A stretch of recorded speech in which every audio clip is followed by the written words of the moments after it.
Welcome to Natural Habitat Adventures Daily Dose of Nature. I'm your host, Brooke Mitchell, and today's webinar is Capturing Fire and Ice Top Tips for Iceland Photography, presented by NatHab Expedition Leader and Pro Photographer Court Whelan. Thank you so much for being here today, Court. Over to you. Hey, thanks, Brooke, and thanks everyone for joining. Yeah, needless to say, I love Iceland and I love photographing it. It is dramatic, as you can imagine from this background photo, but it's also really interestingly dynamic in that it is changing, it is moving, the glaciers are moving. We kind of get this interesting glimpse back in time of what the Earth might have looked like when continents were first being born out of the oceans, what it might have looked like during last glacial periods and last ice ages. And we're kind of getting that all in the mixture of one relatively tiny island that is relatively easy to get around. And it's also relatively easy when going with the right folks to get off the beaten track.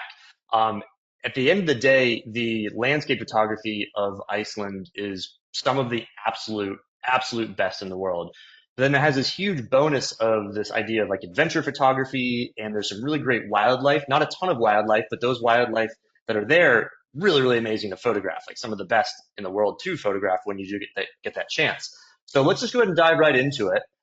So yeah, Iceland, obviously it is certainly a land of ice. We've got glaciers, we've got icebergs, we've got all sorts of ice features, but then that ice turns in the other state of H2O, liquid water, and there are waterfalls everywhere. It's kind of a funny joke when I start out a trip guiding in Iceland is, anybody that can give me the exact number of waterfalls we see over the course of 10 days wins a prize. And it's truly an impossible task because we're in the hundreds, if not thousands. I mean, just driving along roads, you see, oh my gosh, that's an amazing waterfall right there. There's an incredible one off in the distance. There's just waterfalls and water everywhere. But of course, it is the land of fire as well. And there's some really cool volcanic remnants, really cool volcanic craters, lava rock, black sand beaches, all sorts of stuff. And you can see here the scale and the magnitude is extraordinary. If you didn't notice, just look just to the left of center, and that's part of our group just on the other side of this quote unquote small side crater to the main crater of that lake itself.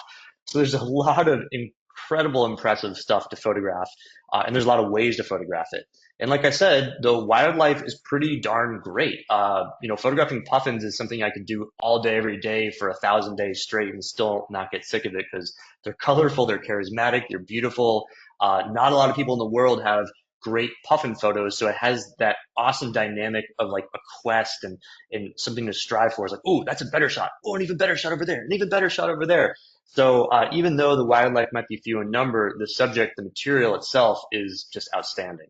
And then, like I said, there's this incredible way to get around Iceland. Something you'll notice over the course of this presentation is various types of vehicles, whether it's more of like a proper vehicle, like a van, whether it's these super Jeeps with big all-terrain tires to safely go over like basically desert tundras and in lava fields and all that. But also this ring road that goes around the entire island. We do get off of the ring road often for these little side quests and side trails, but part of the adventure and part of the way we get around is incredibly photogenic as well. You can see here with a beautiful leading line in the photo, which we're going to talk more about. I am not going to get into the nuances of the itinerary per se, because even just at NatHab, we have 4 different ways you can see a lot of, if not most of Iceland. We even have a way that there's a combination between Iceland and Greenland. So nevertheless, there are many ways to see it. The point of this presentation is give you the tools, the tips, maybe the inspiration and information of how to come out successfully on any of these itineraries because the lessons and the tenets are really quite similar, as is the gear. So let's do a little bit of dive into the gear like I like to include in all my photo presentations. And I would say of all trips out there, the one that you can actually do the best at with just a smartphone, and even the lessons I'm going to teach you here today with just a smartphone, Iceland's great for it because it's a lot of landscape photography. And as we all know, smartphones are getting so dang good at landscape photography. But nevertheless, The bigger, the fancier the camera, the higher quality images, the more artistic you can be. And so we have options. So again, smartphone is something everyone should bring. Some people will choose to only bring a smartphone, and it kind of gets leveled up from there. If you wish to get something a little bit more versatile with a little bit of zoom, zoom is the one thing that smartphones don't have a ton of. The Canon PowerShot, some sort of advanced point and shoot is good for you. If you want something that's pro level but also a point and shoot, but in the bottom right hand corner, the Sony RX10, it has the equivalent of a 24 millimeter to 600 millimeter lens built right in. You don't change anything. But of course, what I bring and what a lot of my photo guests bring is some sort of DSLR or mirrorless. And that's going to give you the top-notch photos with all the quality, all the definition, pretty much everything you want out of your photography. If you tend to be a bit of a perfectionist like I am, when I want the absolute highest resolution and the most editable capabilities and the ability to crop and all that sort of stuff. So if we're talking about bringing a camera with interchangeable lenses, it's also really awesome. You can get away 99% of the entire trip with just two lenses. One that is indispensable, I think, is that wide angle class, so like a 24 to 105, or you could get away with a 16 to 35. We'll come back to that in a second, but it's one of those two lenses, and then some sort of good zoom telephoto. And I like something in the 100 to 400 range. You might say, well, Cord, if you're shooting mostly landscapes, why do you need a 400 millimeter? Well, first of all, there are some great animals to photograph, but second of all, you're going to see from some of my photos in this presentation that a telephoto is extraordinary for landscapes. In fact, that's kind of the reason I don't recommend bringing that 16 to 35 ultra wide, is that with really big landscapes, this is very common in like US national parks as well. Really, the bigger the landscape, the more narrow, the more zoomed in I want to be for my photographs, because it's just so big. You need to pick out individual components. So really, the 24 to 105, like that medium range that gives you the wide, gives you a little bit of telephoto, stays on my camera probably 70 to 80% of the trip right there. I like to talk about X factor lenses. If there is room in your camera kit, if there is another lens you want to bring, I do like a 7200 because it is the utmost quality, and 200 is really good for landscapes, and it's pretty darn good for wildlife. But again, anybody that knows this lens knows that most of them go down to 2.8, which is a really, really good quality. Not necessary, but a good X factor lens if you have room and have a desire, and of course, if you have the lens. What about peripheral gear or extra photo gear? Would you want to bring a full tripod? Would you want to bring a camera beanbag, monopod, small travel tripod? For this trip, you can pretty much leave all of those behind except for potentially a full tripod. And we'll get to a part of this presentation where I explain why. It's largely for the slow shutter photography of moving water. And there's a lot of moving water in Iceland. So it's not like one day and one opportunity. You may indeed benefit from a full tripod. The rest of it, you don't really need at all. What about some more gear related things? Well, a GoPro is always nice. It's weather sealed. If we're on one of the rigid inflatable boats and we're whale watching and you want to take some action video or action shots and get it close to water, or not mind if you go behind a waterfall and get it splashed on, it's a great tool for that. I like bringing little dry bags, and I think an 8-liter size is perfect for any camera you're going to have. It fits around bigger cameras with bigger zoom lenses just fine. And it's just an extra layer of protection if we are walking away from the vehicle to a waterfall and the wind is in our direction, we're probably going to get a little bit wet. A lot of cameras can handle that, no problem whatsoever, but a little extra protection, dry bag is a useful thing to bring. They're very inexpensive. They pack down to almost nothing. We have them on our gear store. And then something that people often ask about, I don't really bring one because I find them to be somewhat cumbersome and still not a fail-safe, but is a little weather jacket for your camera. Again, we do sell these in the gear store. This one's made by Peak Design, a great camera company. They make a lot of extra accessories that are really, really well designed and engineered. So it's something to think about, and it is nice if you're considering that between a dry bag, but not totally necessary. I just often will tuck my camera in my rain jacket if needed, or in a dry bag.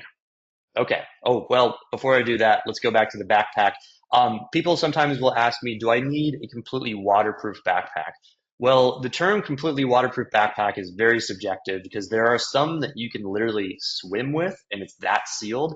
And there are some that you buy, inexpensively from some like big box outdoor stores and they say waterproof, you can't swim with it. And if you get a really big downpour or you're close to a waterfall, they're not going to work really well. So my vote is just bring a normal backpack that brings your camera gear, brings your bottle of water, brings your layers, and just get one of those rain covers that slip on the outside of the backpack. That's really all you need. Okay, so let's go ahead and go into top tips for Iceland in any way. So any of those four itineraries and certainly well beyond that. Well, we got to start off with classic landscape photography. You know, a great, obviously one of the most common types of photo is a classic landscape photo. So let's go into what the ingredients are. So when we're talking about settings, I'm going to break a lot of these slides into kind of like the point and shoot level, and then also those that set their settings on cameras. So that little icon in the top right of a mountain range is what you would want to set your point and shoot camera on. Sometimes they're under a menu called scene, and you just hit this little mountain. It prioritizes your camera and all of its settings for landscape, and you know you're getting that deep depth of field. You know it's not trying to shoot at the fastest shutter speed. So that's a little quick tip there for point and shoots. But for those that are dialing in settings, we're talking about relatively big depth of field. It's f8, f11, and then just to make sure you're shooting fast enough for being handheld.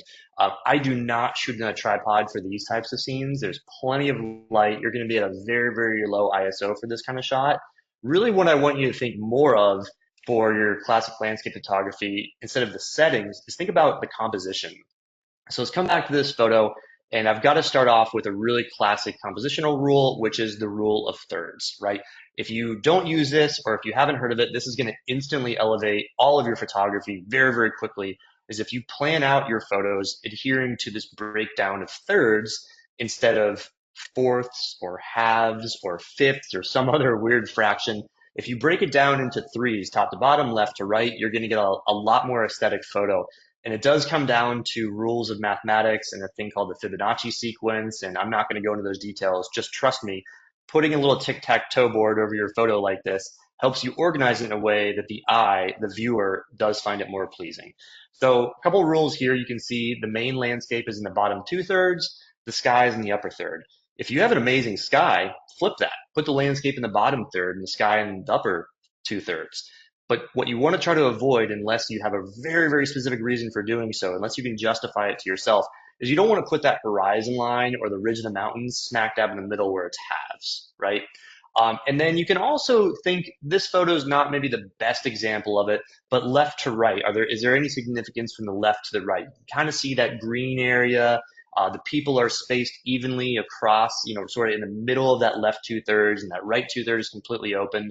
So that's the kind of mentality we're looking at, is just trying to justify how does the photo fit the rule of thirds, or how do I use the rule of thirds to fit my photo, maybe more accurately. So the other big thing that I want to mention here, especially that we have subjects, and I always advocate for trying to get some landscape shots with subjects, whether it's a foreground element like a rock or a tree or an iceberg in some cases. But people make a great subject because it shows scale and it shows context. What were we doing? Were we just driving by at 60 miles an hour and you snapped it out the window? No, we were hiking on top of this glacier. So getting people in your group and in the shot, I think, is a great way to make very, very compelling aesthetic landscape photos, even if you might be more of a purist and say, I just want to get pristine without anybody. You'll get those opportunities too. But the more you can put people in your shot, really, I think the better for the viewer, the more you're going to like it when you come back home as well. So the rule I want to emphasize here is that these people are relatively positioned on one of these intersecting points. See how there are four intersecting points on the screen? I'm basically composing my shot or cropping my photo afterwards so that they are roughly around one of those 4 points. In this case, it just happens to look best at the bottom left. The other compositional rule is the idea of leading lines. And I love this rule too. The more you can add in terms of compositional techniques, the better. So having leading lines doesn't mean throw away the rule of thirds necessarily. You might find that you have to give or take on one of them based on your preference for the other, but adding more and more compositional techniques into your photos, especially classic landscape photography, is a really, really great thing.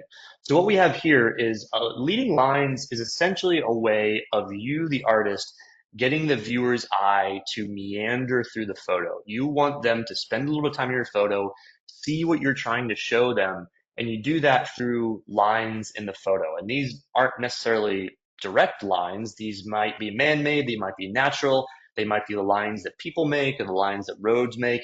But you can see what I'm trying to do here in this shot is that open space of the gravel is kind of uniform and similar. That pushes the eye towards the left. And then you have this line of people walking toward the glacier that I'm really trying to showcase. And that in itself is a line. Moving on here. Okay, we're whipping through this and we're going to other types of classic landscape photography. So we see this beautiful waterfall, the Skogafoss waterfall, and we have a subject, we have a person looking at the waterfall. We've got this glorious rainbow. Now notice, you'll probably notice right off the bat that the rules of composition aren't quite the same as the one before, but we'll get to that in a second. Same settings, big depth of field, use that mountain logo on your point and shoot. Set your camera to f8 or f11 for that deep depth of field. We want everything in focus. And then shoot something like 1/160 or faster as far as shutter speed. I know some of you may be thinking, well, don't you want to slow your photos down for waterfalls? Sometimes, yes, we will definitely get to that. There's a whole section just for that. But the point here is that I want to show you, when we look at this photo, it's aesthetic, how does it line up with the rule of thirds? You know, like, does it? Not really, actually. So if you see here, my subject is well away from that bottom right hand intersecting point. My horizon is well above that top line. My basement or my floor of the photo, the terra firma itself, the riverbed, is well below that lower third. So it's not actually matching up real closely, but this is all very intentional. I'm trying to showcase the grandeur of the waterfall, the size. The person helps me with the scale, but also exaggerating composition is something that I love to do. So all rules are always meant to be broken. I do like to think about the rule of thirds with nearly every photo, but I sometimes let my creative vision take the reins from there, and I do exaggerate composition because I'm trying to show this is a wall of water. It's a wall of green, beautiful earth. It almost blots out the sky, and there's this little flat sliver of a riverbed with that beautiful rainbow in the bottom. You could probably say that the rainbow takes up that bottom third, but the whole point here is that I'm deliberately breaking the rule of thirds because I'm trying to show scale and size and grandeur. And that happens when you exaggerate composition, make real thin slivers of what would otherwise be thirds. You can see here, leading lines also play a part here. We have the person looking, the person gets your eye, you, the viewer, to look at the person. That's the focal point. That's the subject. But immediately you see him looking up the waterfall. So then you move through the scene and then look at the waterfall. And of course, that's what I want to showcase. The little bit of reflection on the bottom, or just really the dark coloration, the fact that there's not much going on the bottom, gets you to look up. It gets you to look at a rainbow, and then, oh my gosh, the rainbow is great. Oh, there's something above that, a towering waterfall. And then that kind of uniform, empty open space on the left gets you to quickly glance over at it, say, oh, there's not much there. I'm going to look towards the right, and it's getting you to zero in on my big main subject, which is Skogafoss waterfall. So you can see kind of here the psychology of it all as we're putting all this together, exaggerating composition using leading lines. Lots to think about, right? Okay, so lots of beautiful roadside coastal photos to have as well. We get some really nice craggy lava, black sand beaches here. And what this one's all about is where to focus. Where should you focus with big, big landscape scenes? In the last couple of scenes, we kind of knew where to focus. There was a person, or there was a waterfall, or there was a glacier. But what about when it's just all one big scene and you kind of want it all in focus and there is not that dominant foreground element? Well, imagine this is you looking through your camera, and there's this concept known as hyperfocus. And there's a big equation that has to do with the focal length of your lens and the distance from you to the foreground, meaning like that little sandy cliff, and then the distance from you to the background. And you have to like estimate that and calculate it. You can throw all that away and just default to focusing about a third of the way into the scene. That's it. If you do that equation 100 times perfectly accurately, you're going to find that almost each and every time the answer is to focus about a third of the way, a third of the distance into the scene. So on these big scenes, don't let your camera choose the focus. Don't just focus on the closest thing to you. Don't focus on those mountains in the distance either, because those are so far away. There's going to be atmosphere, there's going to be haze.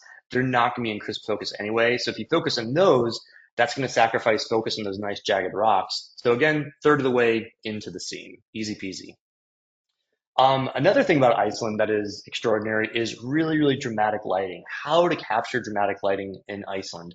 Well, a lot of it is just being able to recognize it. I would love to give you some sort of magic silver bullet to say, well, if you just only, do a rain dance 3 times as you're driving down the road, you'll get the clouds to part. It doesn't work like that. You just have to recognize it. But there are some tweaks you can do to your camera, particularly with your white balance setting, to help either exaggerate that dramatic lighting or make it a little bit more accurate to what your eye sees. So I want to talk about white balance here and how it really can be quite important when you are looking for dramatic lighting, like this moment where the road is lit up and the clouds kind of part and get this big dramatic scene in front of you. So white balance, in short, is a way for your camera to figure out what pure white actually is. And pure white is not the same under an inside light bulb as it is outside in the sun, as it is a sun through a little bit of clouds, as it is a sun through a lot of clouds. And so you're constantly trying to buffer against all this, and your camera is really doing it for you if you're on automatic. So AWB is what most cameras are on, and that's your automatic white balance. Your camera's figuring it out, making judgment calls for you. And oftentimes that's pretty great. Like if you aren't comfortable setting this, auto is usually just fine, but it tends to be, especially with dramatic lighting, sunrises, sunsets, before a storm, after a storm, during a storm, it tends to make it a little blasé, a little bit drab. So what I like to do is I like to think of the spectrum from yellow to blue. Essentially, you get to choose based on these settings whether you inject more yellow, a little bit of yellow, kind of left of center, a little bit of blue, right of center, all the way yellow, all the way left, all the way right for all the way blue. And you can kind of do that as you toggle through these settings. And the best thing to do really honestly, is to go outside.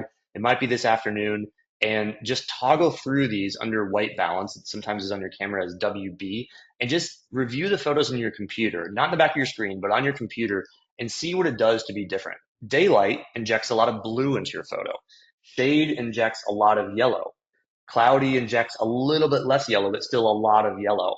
And then, of course, tungsten and flash and all these different custom things are variations in all of that. But again, auto tends to be relatively right in the middle.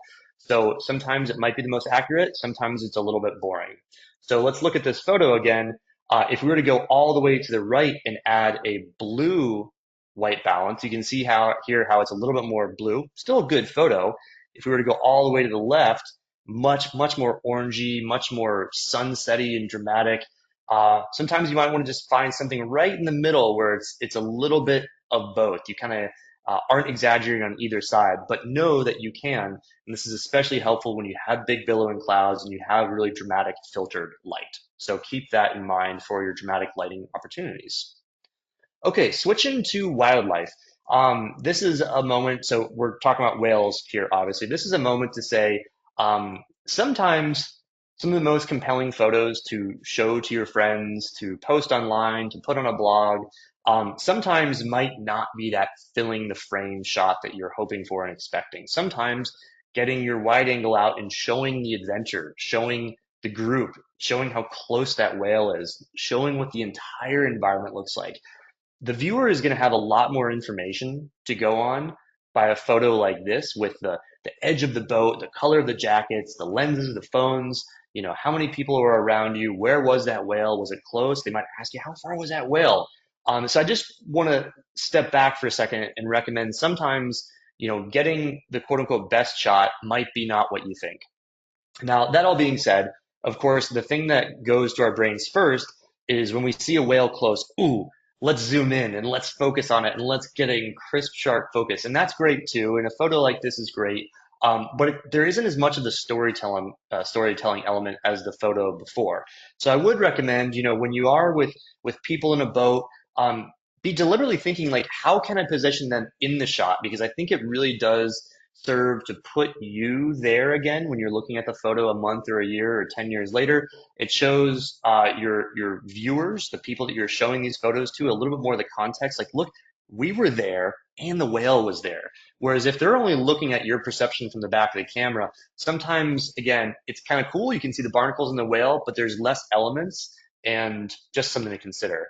There might be another boat around. What if you can time it where the boat is just going over the tail of the whale? So kind of thinking extra to make these shots a little bit more dynamic than just that obvious whale tail with a beautiful scenery will go a long way.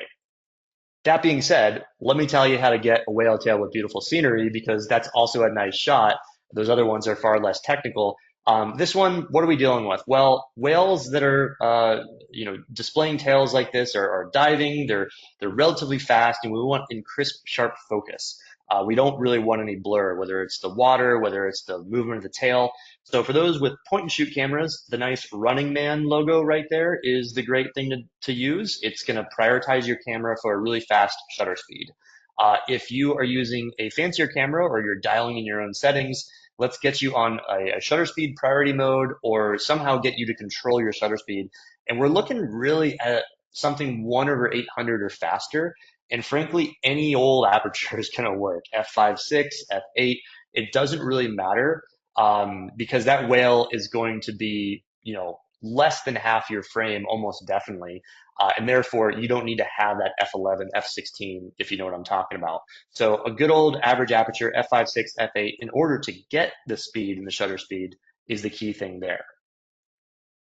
One trick that I'll often use, like I mentioned, the whale is usually a smaller part of the frame in the frenetic activity and the excitement of photographing whales, it does happen quick. They're not bolting out of the water. It is a slow, graceful, beautiful kind of surface and dive.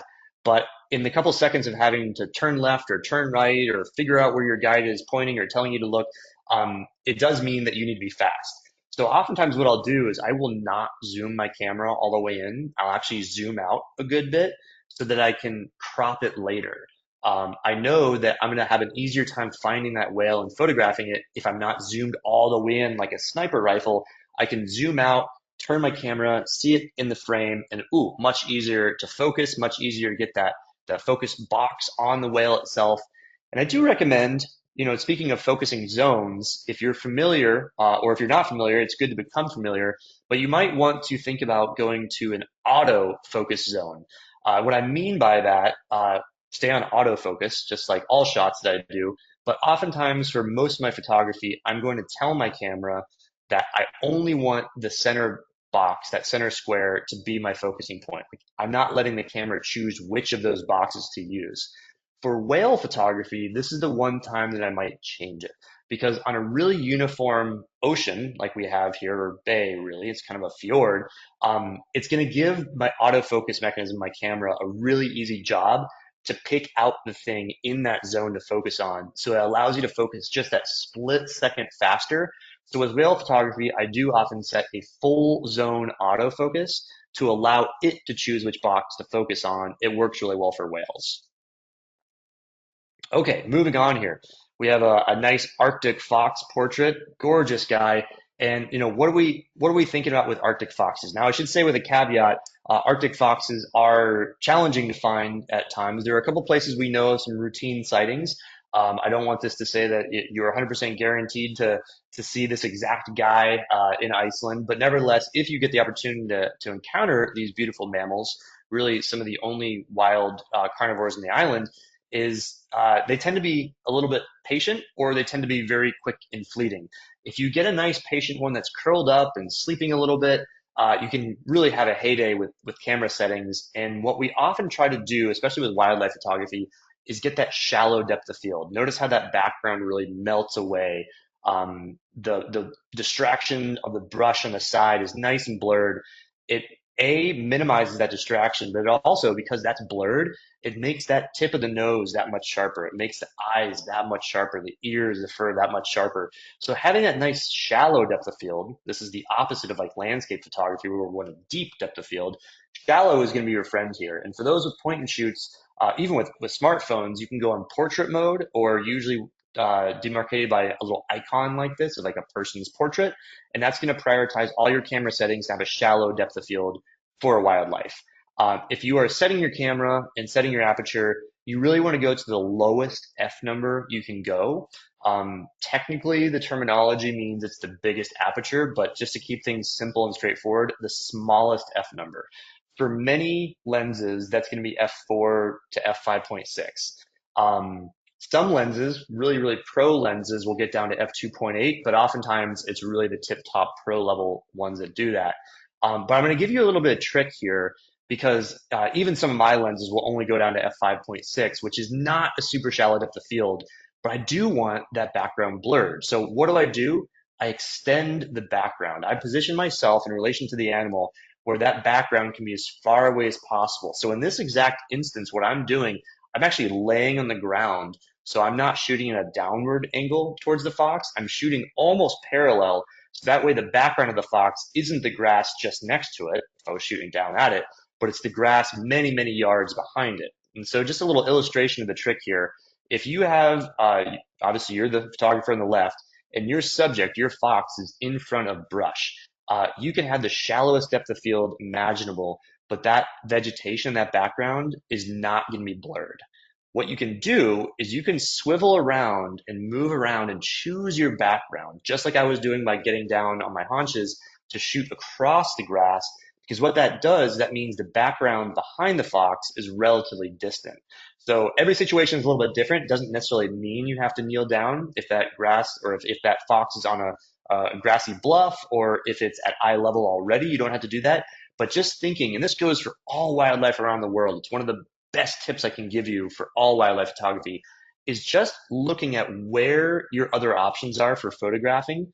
Maybe you think, oh gosh, just right in front of me is the best shot. Awesome. But don't stop there. Start thinking, ooh, if I move to my right 5 feet, I'm going to go around Susan, but I'm going to have that side angle. It might not be the head on shot, but it does mean that I'm going to have a background that's like 10, 15 feet further away.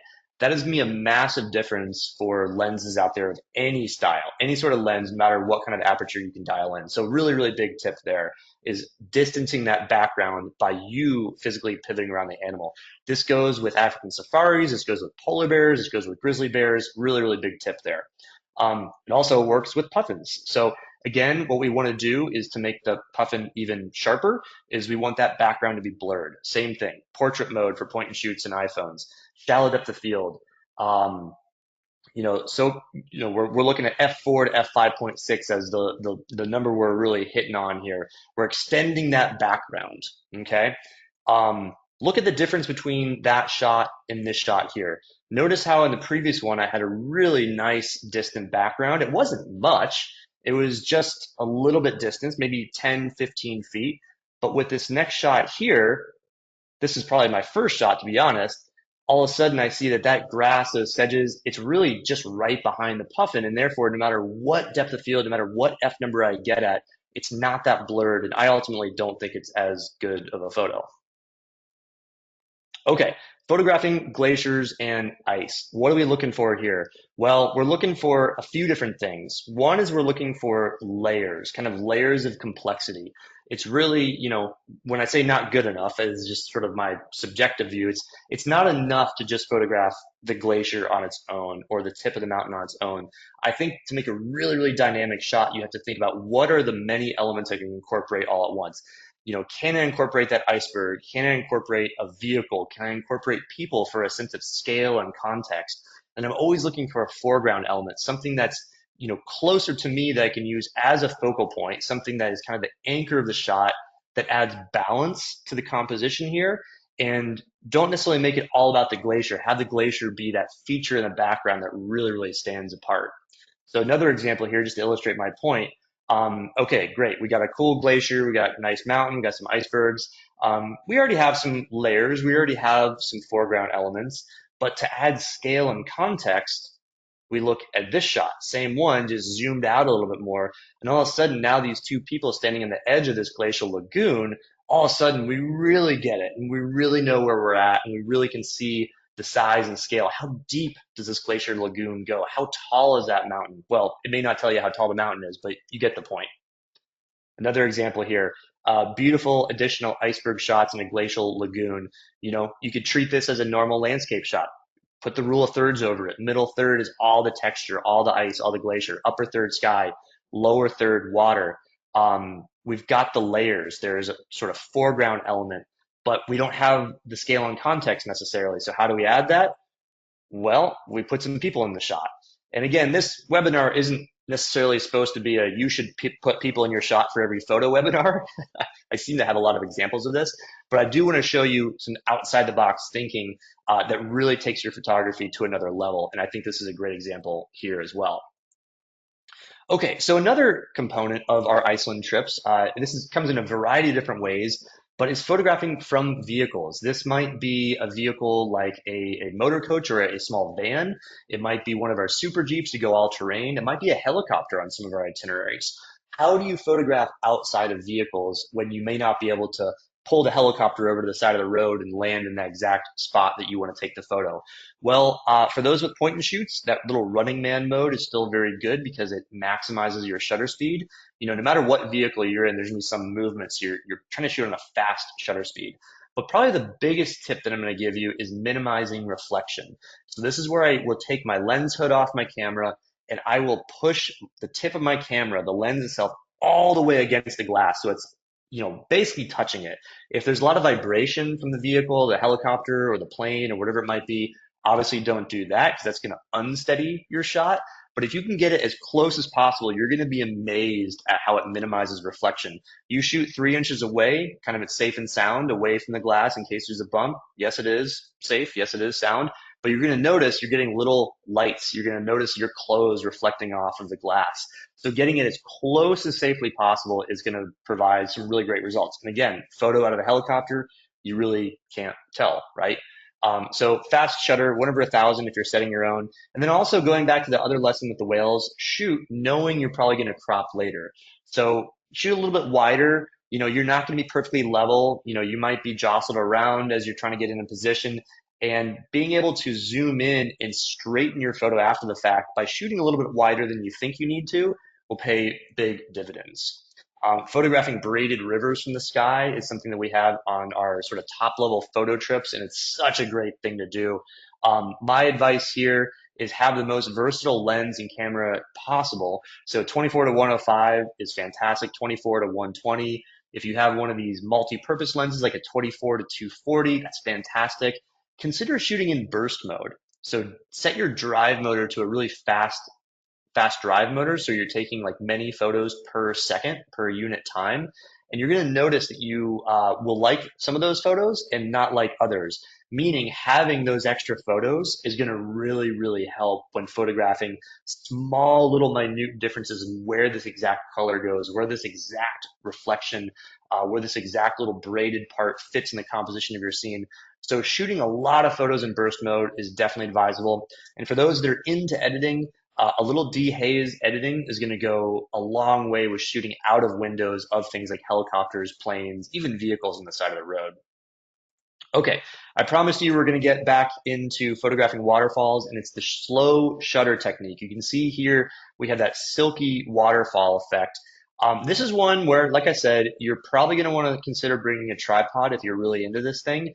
And if you're really, really into it, or absolutely know you want to photograph moving waterfalls or that silky waterfall effect, as I call it, you might want to pick up a neutral density filter. And a neutral density filter is really just a tint for your lens. It doesn't have polarizing in it.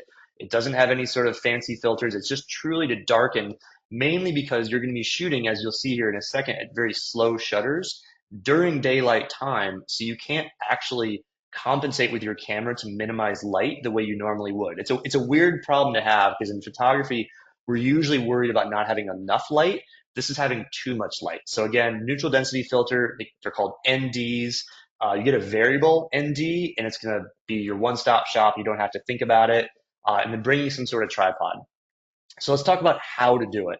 Well, of course, again, because we are shooting at a slow shutter, I'm recommending somewhere between 1 full second to 1/40th of a second. It's really hard to be handheld with that. And the trick is we want to have everything that's not moving, meaning the rocks, meaning the moss, even clouds. We don't want those to be blurred. We want those to be nice and solid and steady.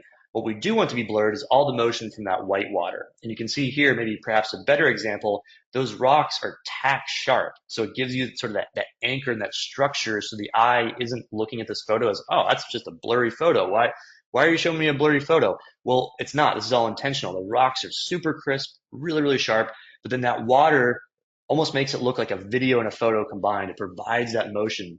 And as you can see here, between those two photos, this is something that's shot somewhat fast, fast in air quotes, like 1/30th or 1/40th of a second, but it's so much water that it brings that blur in. If you want to go back to this other photo and now the water looks like streamers, it looks like ribbons, that's going to be all the way to the other end, like 1 full second. And don't just stop at these recommendations. If you have a tripod and you have the time and you have an ND filter, you can go to like 2 seconds, 4 seconds, go wild. There's no limit on your creativity here. But nevertheless, your average length of time is somewhere, just to give you an idea, between 1 second and 1/40th second. And you are indeed looking to have rigid elements in your shot. So I don't generally recommend photographing just the white water, or I don't recommend zooming into a portion of the rocks where the water is covering the whole thing except for a small smidgen. You actually want a good bit of the scene not covered in water because that provides that juxtaposition and that contrast of the rigid structure. Ooh, it's crisp, it's tack sharp with the flowing water. Therefore, it looks a lot better. So another example here, this is probably the one photo of the whole trip that you have to have an ultra wide angle lens for. I was sort of giving you the balance between a 24 to 105 and a 16 to 35, or for those with crop frame sensors, like a 10 to 22. All the other shots you can do with a 24 millimeter just fine. But this one, since we're behind a waterfall at Seljalandsfoss, we're actually having it as a pretty wide angle. But here's where I'm going to give the iPhone users a really cool trick. And I'm going to recommend how you can get a silky waterfall effect on your iPhone. So what you do is go ahead and, in this case, with this waterfall specifically, you want to use your little 0.5 lens. It's your ultra wide angle. And Androids and Googles and Samsungs, and they all have the same feature. It might be found in different menu systems, but nevertheless, they do have this ultra wide lens. You want to shoot on live mode. That's an Apple thing, sorry. But you want to shoot on live mode, and then what you're going to do is you're going to review your photo. Okay, so after you take the shot, you're going to review your photo, and you're going to hit that little thing in the top left-hand corner that says live. You're going to see where a menu comes up and it says long exposure. Tap that long exposure, and then all of a sudden, what you'll find is it processes for about 1 second, and then all that moving water gets blurred nicely. And you can kind of see two side-by-side examples here of what that moving stream and crisp focus looks like, and then with a little bit of nice motion blur from the water. And you can actually get really great silky waterfall effect photos on your iPhone or your smartphone. It's a really great technique. I'm going to give you a couple other bonus tips for your smartphone here.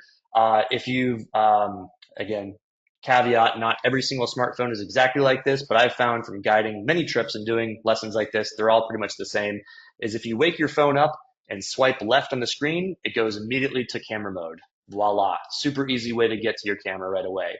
You can use your volume down button as a mechanical shutter, so that way you don't have to toggle your pinky and your thumb and hold it with your index finger. Just volume down. You can do a slow-mo video for landscape panoramas where you just move your phone real quickly left to right. It provides a nice fluid motion and movement as you're filming on slow-mo. You play it back and it has this nice gradual panning fluid motion. And like I said, 0.5 lens, that ultra wide lens for travel shots is a really great thing as well. Okay, the other way you can photograph waterfalls is, well, stopping the motion, of course. But I love zoom compression. And this is the idea of being very far away from a foreground element or a subject, like a person in this case, and zooming in, using that telephoto, using that 200 millimeters, using that 400 millimeters. And what it does is it makes the person look normal size, but then the waterfall looks supersized. And this is already a supersized waterfall of Dedifoss, but it just makes it that much more exaggerated because I'm way up on a cliff, way far away, like a five-minute hike to get to this person. But I'm using a 400 millimeter lens. Person looks normal size, waterfall looks supersized because everything gets that telephoto treatment. You can do so at other waterfalls here. Here I am on the other side of the river, and magnifying these people magnifies the landscape, magnifies that background especially. Here I'm back at Skogafoss waterfall. This is with very little zoom compression, just to show you the steps. Here's a little bit of zoom compression.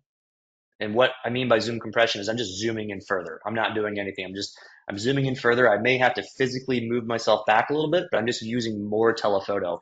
And then here's a lot of zoom compression. Now all of a sudden that background is nothing but big open white water, and it's a really, really cool thing. Also, notice the attire if you want to, be one of my photo guests and have me get you.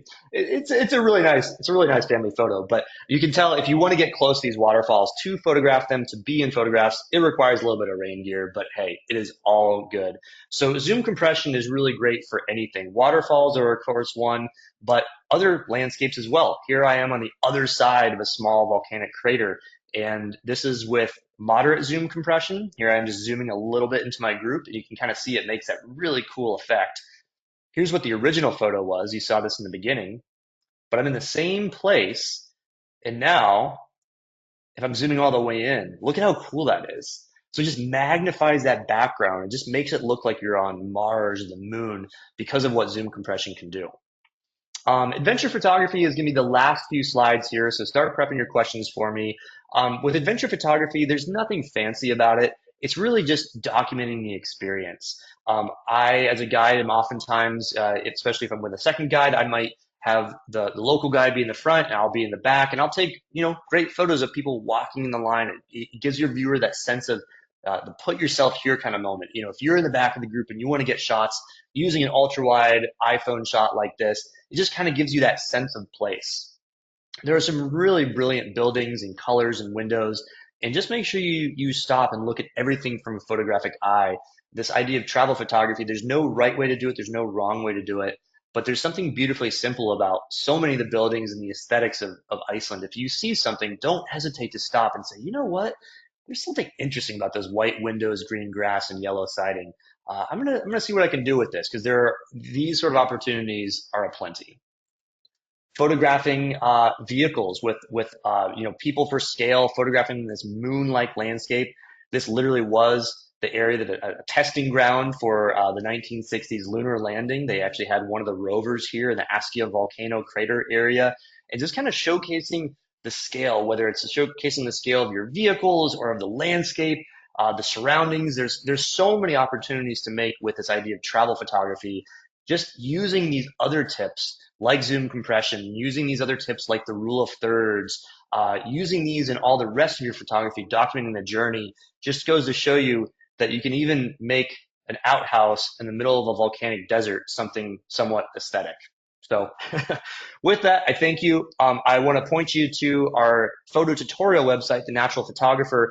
And should you want to just use your smartphone and scan that QR code, little new thing I'm doing there, we'll see if it works. You can go right to it as well. But without further ado, I want to thank you for your attention, and I'm happy to take some questions.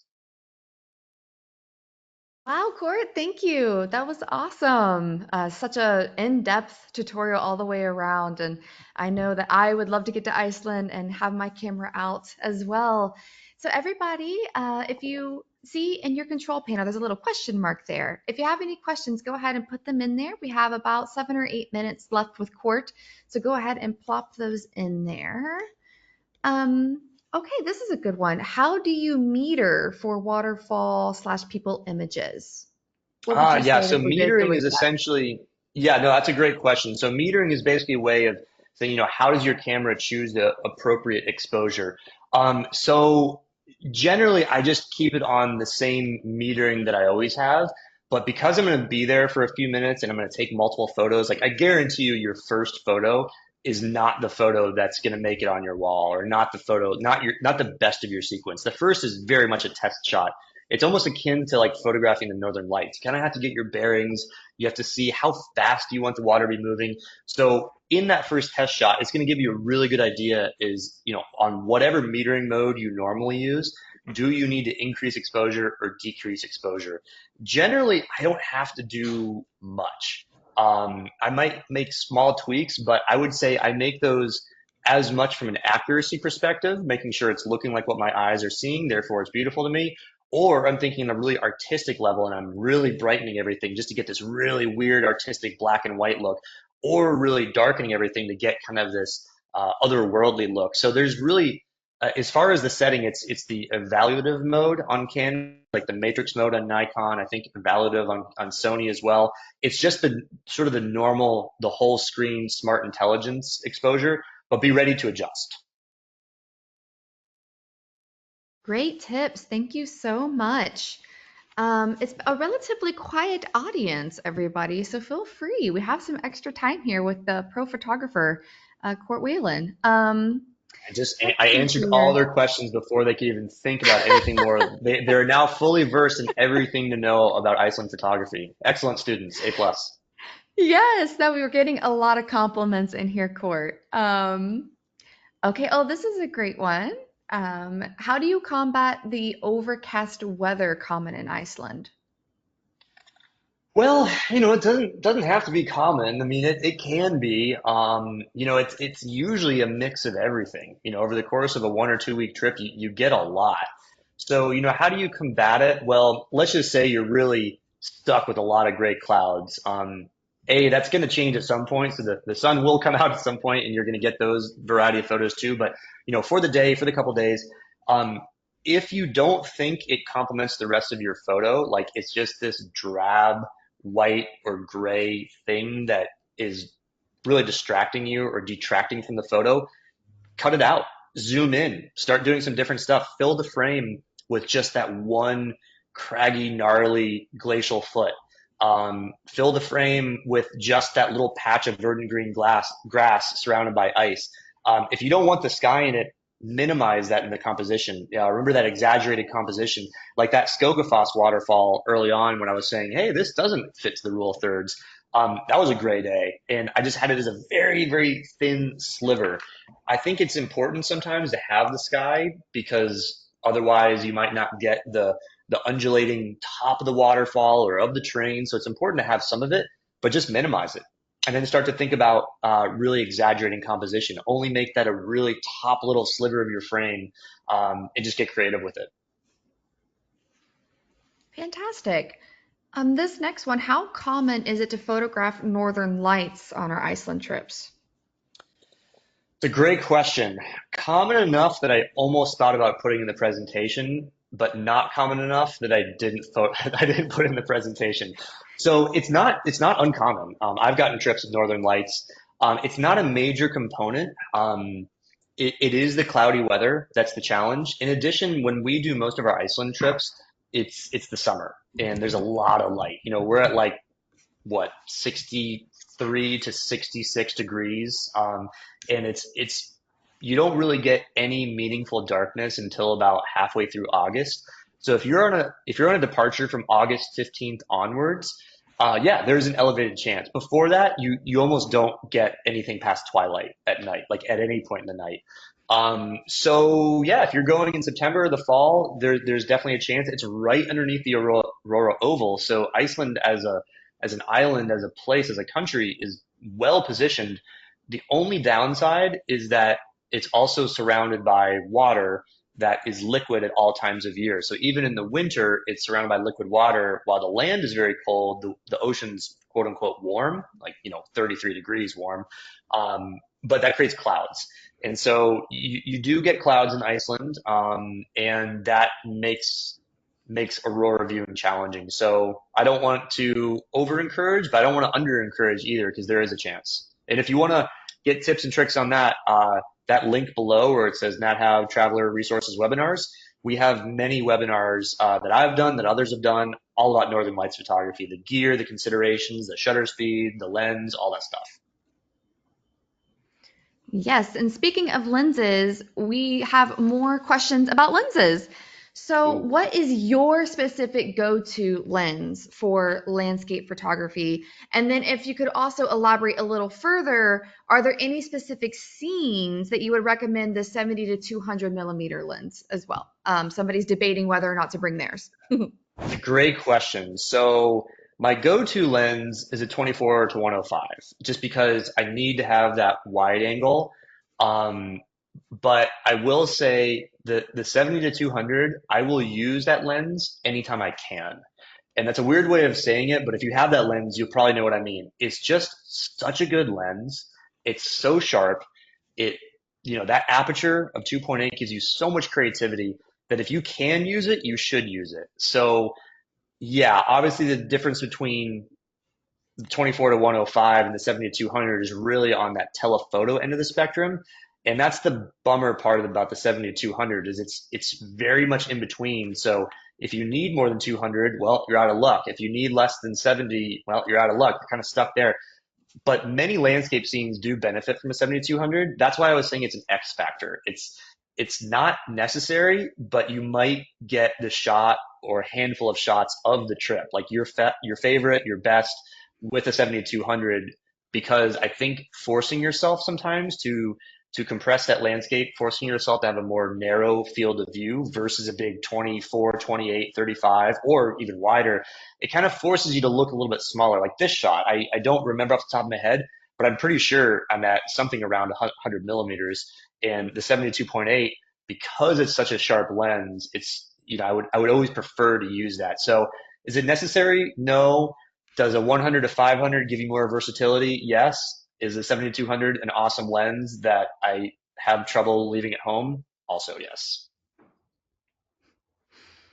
Fantastic. Thanks for answering both those questions.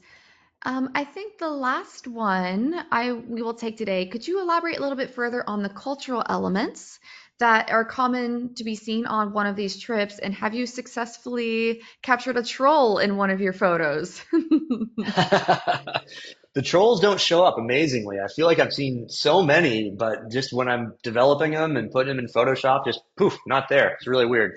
Um, yeah, so there is a wonderful cultural element, and it's really too long of a list to even list off here because it's really permeated and woven throughout the trip.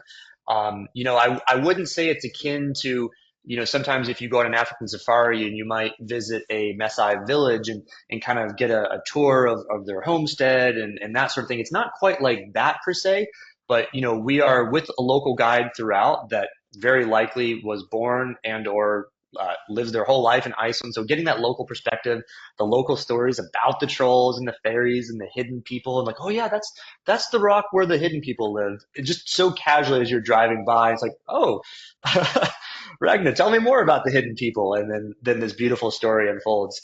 But yeah, and we visit local farms. We're seeing lots of really cool stuff along the way, and it's very immersive in the way that we do it. So that's yeah, it's not the most thorough answer, but it would take me pretty much an entire itinerary of description to tell you, oh yeah, on this day we're visiting this old fish house, and this day we're hearing a local song from a local Icelandic woman near the yacht or the shipyard. And on this day, we're getting, this amazing dish to try for the first time. Like that's definitely part of it the whole time. Yeah, sounds like an incredible trip, and too bad that those trolls magically disappear from your photos. It's for the Unfortunately. best. Yeah. Well, all right, Court, that is the last question we will take for today. So I will turn it to you for any last closing comments. Well, gosh, thanks, Brooke, and thanks, everyone. As you can tell, I love photographing Iceland. I know you will as well. If it's on your list, get there in some way, and you're going to absolutely love it. Wonderful. Well, thank you so much for taking the time to present for us today, Court. And I would like to thank everybody who tuned in. Join us tomorrow for our next daily dose of nature. You can check out this week's lineup, including registration links, on our website at nathab.com/webinars. We did record today's presentation, and we will have the replay available on our website soon. With that, I will conclude the webinar. Goodbye, everybody.